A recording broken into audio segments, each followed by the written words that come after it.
dans ce nouvel épisode des Blabla de Sandra. Si tu apprécies ce contenu, pense à t'abonner, à liker et à partager. Je t'invite à découvrir mon dernier bébé de papier paru à ce jour en auto-édition, L'amour minimaliste, une romance qui parle de deuil, de résilience et de renaissance à travers un nouvel amour avec tendresse, humour, passion et sensualité. Fin de la page promo. Tu veux écrire un livre? Ou peut-être que tu en as déjà écrit un, mais il dort dans un dossier. Ou pire, tu l'as publié, mais personne ne le lit. Et si le problème, ce n'était pas ton talent, mais ta façon de t'y prendre. Aujourd'hui, je vais te parler d'une approche simple, presque contre-intuitive, la méthode Kaizen, et surtout comment l'appliquer concrètement à ton projet d'auto-édition. D'abord, c'est quoi le Kaizen ? C'est un concept japonais qui signifie amélioration continue. L'idée est ultra simple. Tu fais un tout petit pas chaque jour, pas spectaculaire, pas parfait, mais constant. Et sur le long terme, ça change tout. Maintenant, pose-toi cette question. Pourquoi tant d'auteurs abandonnent ? Parce qu'ils voient trop grand, trop vite. Je vais écrire un roman en 3 mois, je vais cartonner dès la sortie, je vais faire une promo massive.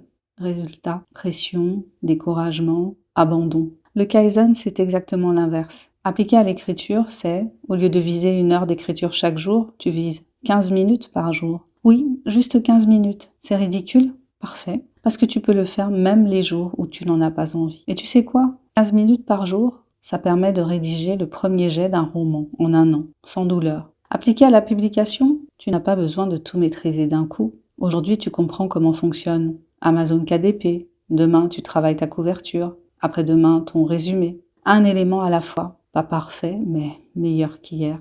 Appliqué au marketing, c'est là que le Kaizen devient puissant. Au lieu de vouloir faire un gros lancement, tu construis une présence. Un post par jour, une idée testée, une amélioration. Tu observes ce qui marche, tu ajustes et surtout, tu continues.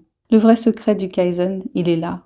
Tu enlèves la pression du résultat. Tu te concentres sur le processus et ça change complètement ton rapport à ton projet. Tu ne cherches plus à réussir ton livre, tu cherches à avancer tous les jours. Mais attention, le Kaizen, ce n'est pas faire des petites choses au hasard, c'est faire des petites choses intelligentes. Par exemple, mauvais Kaizen, scroller Instagram en cherchant de l'inspiration. Bon Kaizen, écrire 3 phrases, tester un nouveau titre, améliorer une phrase de ton résumé. Et il y a un effet magique que l'on appelle l'effet cumulé. Au début, ça paraît insignifiant. Mais au bout de 30 jours, tu vois une différence. Et au bout de 365 jours, tu as un livre, une stratégie, une progression réelle. Alors, voilà ce que je te propose.